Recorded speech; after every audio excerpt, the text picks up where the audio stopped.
اس پہ سر ایک بڑا امپورٹنٹ سوال ہے کہ پاکستان جو کہ عوام کے لیے جاننا بہت ضروری ہے، کیونکہ آپ نے عوام کی بات کی ہے سر، کہ پاکستان اس وقت 24/7 ہر روز ایک جنگ لڑ رہا ہے سر. وہ دہشت گردی کی جنگ ہے، عدم برداشت کی جنگ ہے، اسلاموفوبیا کی جنگ ہے، وہ کرپشن کی جنگ ہے، وہ ماحولیات کی جنگ ہے، آبادی کی جنگ ہے، بہت ساری جنگیں ہیں سر.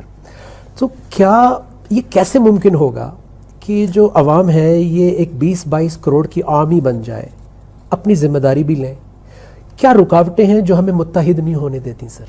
نہیں، میں نہیں سمجھتا ہوں کہ میرے کہنے سے اور آپ کے کہنے سے اچانک عوام بدل جاتی لیکن ہے. کوئی رکاوٹ تو مگر سر میں ہوگی سمجھتا نا. ہوں کہ نہیں، اور اس وقت ماحول مزید خرابی کی طرف جانے کا امکان بھی رہے گا، کیونکہ دنیا کے اندر جو فیک نیوز والا نظام ہے جی سر، ہے نا، اس کے اندر ٹرمپ جیسے آدمی نے اور امریکہ نے یہ کہا کہ جی ہمارے اوپر ایلیگیشن ہے کہ روس نے ہمارے ووٹرز کو کرپٹ کیا. جی بالکل. یعنی کرپٹ سے یہ مراد نہیں کہ پیسہ دیا، مگر ان کی سوچ کے اندر تبدیلی لے کر آئے.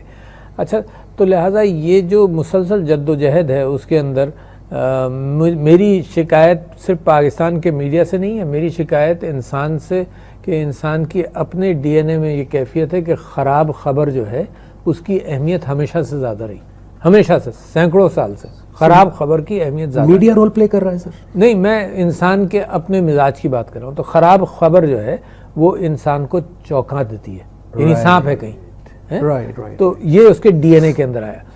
اسی چیز کو شاکنگ، اسی چیز کو میڈیا نے بھی پہچانا، ٹھیک سر. لہٰذا وہ بریکنگ نیوز اور شاکنگ نیوز اور بیڈ نیوز، یہ یلغار ہے اس کا.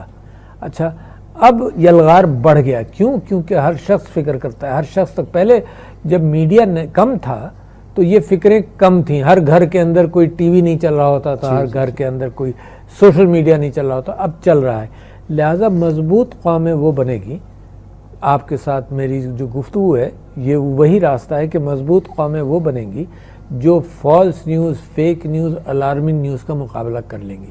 ورنہ یہ قوموں کو خراب کرنے والی کیفیت ہے. اور میں تو پارلیمنٹ میں تقریر کر چکا ہوں کہ ویپنز آف ماس ڈسٹرکشن ایک خراب جھوٹی خبر امریکہ کے لوگوں کو بیچ دی گئی اور دنیا پر ظلم کر دیا گیا. تو لہٰذا یہ پاکستان کے اندر جو بہتری کی طرف جا رہے ہیں اس کے اندر اگر میڈیا مسلسل اپنی عادت سے مجبور، دنیا کے میڈیا کی طرح کوئی خاص نہیں، یہ کہتا رہے کہ تم تو ہوئی خراب، آج یہ خراب، آج اتنے قتل ہوئے، آج وہ تباہی ہوئی، آج فلانا ہوا، آج دھماکہ ہوا، ٹوٹل فوکس بریکنگ نیوز پر، تو آدمی سوچے گا کب؟ ایسے ہی ہیں ہم، پھر وہ یہ سوچیں گے کہ ہم. تو لہٰذا میں سمجھتا ہوں کہ ایک دوسرا حصہ ہے بریکنگ نیوز کے علاوہ، وہ ٹیلی ویژن والوں سے میں سمجھتا ہوں کہ ان کے ڈرامے، ان کے جو باقی اس کے علاوہ بریکنگ نیوز اور بریکنگ سیاست کے علاوہ ان چیزوں پر بھی اگر توجہ دیں. کبھی کبھی میڈیا یہ سمجھتا ہے کہ صرف میں پاکستان کے میڈیا کو کرٹیسائز کر رہا ہوں، مگر میں ساری دنیا کو کہتا ہوں کہ دس از واٹ از ہیپننگ.